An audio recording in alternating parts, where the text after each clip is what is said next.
Hola amigos, bien o no, y saludos desde Inglaterra.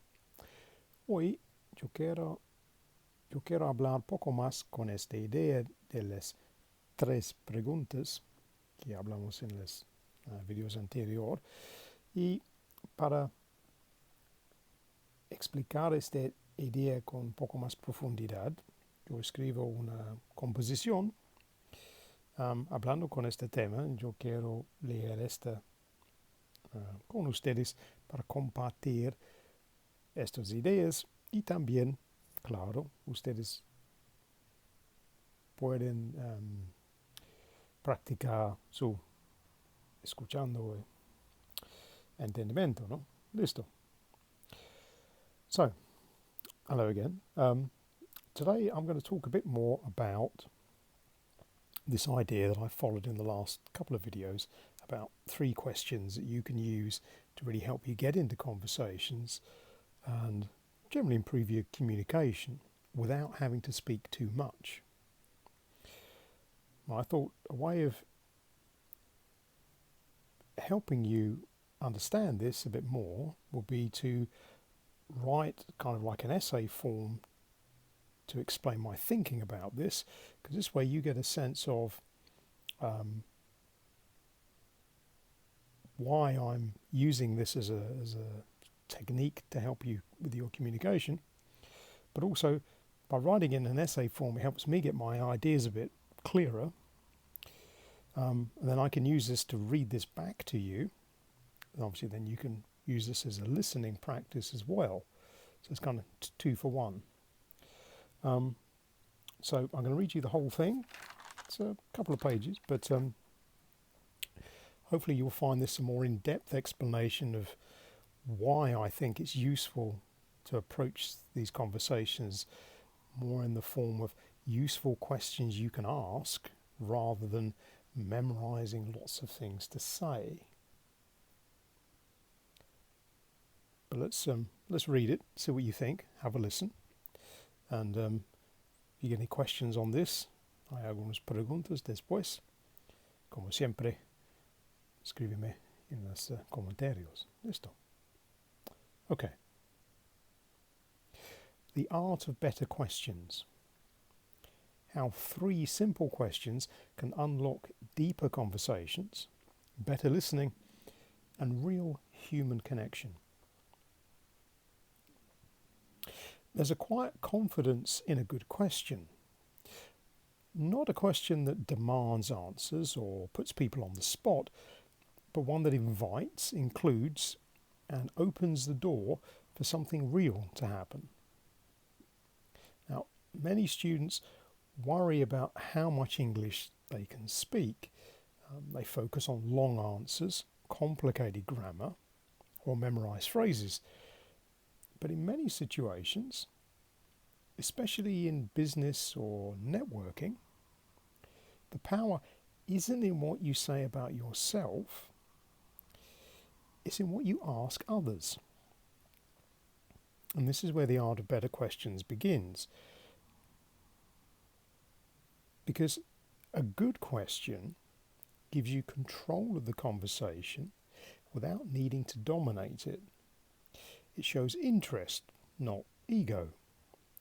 It turns you from a nervous speaker into a confident communicator.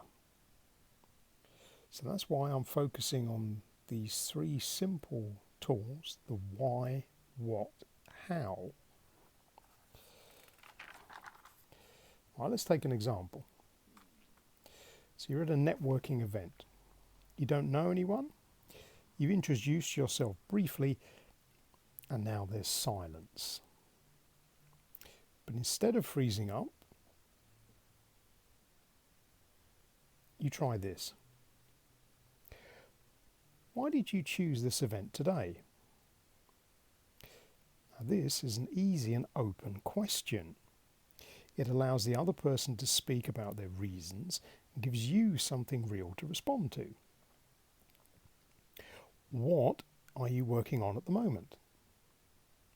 This goes a little deeper. It tells the person you're curious about their life, their projects, and not just their job title. how can I help you with what you're doing? Now, this question is powerful because it signals that you're not just here to talk, you're here to listen, support, and connect. And that changes the energy of the conversation completely.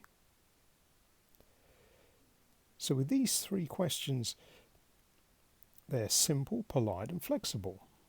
You can use them in many situations, at work, at school, even at a cafe or on the train. And they work because they give the other person space to speak, and they give you something to listen to. And once the conversation is moving, it becomes much easier to join in, build confidence, and enjoy the interaction. So that's the real point of asking better questions.